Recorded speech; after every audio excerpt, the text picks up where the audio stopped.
శివాయ. శ్రీకృష్ణుడి కుమారులు సాంబుడు, ప్రద్యుమ్నుడు వీళ్ళందరూ ఒకసారి అడవిలో ఆడుకుంటూ దాహంతో ఒక బావి దగ్గరికి వెళ్ళారు నీళ్లు తాగుదామని.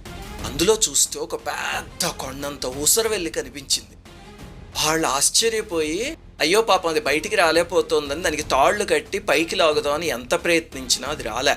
అప్పుడు వెళ్ళి కృష్ణ పరమాత్మతో చెప్తే ఆయన వచ్చి చూసి నవ్వుకొని ఎడమ చేత్తో బయటికి తీశారు. గోవర్ధనగిరినెత్తిన స్వామికి అదో లెక్క బయటికి వచ్చింది. ఆయన స్పర్శ తగలగానే దాని శాపం తీరిపోయి దివ్య పురుషుడు రూపం తీసుకుని నమస్కరించి పైలోకానికి వెళ్ళిపోయింది. ఏమిటండి దాని కథ అంటే, ఇక్ష్వాకుడి తనయుడు నృగమహారాజు అని ఉండేవాడు. ఆయన దానం చేసినన్ని గోవుల్ని పురాణాల్లో ఇంక ఎవరూ చేస్తుండ్రు. అన్ని కోట్ల కోట్ల గోవుల్ని దానం చేశాడు.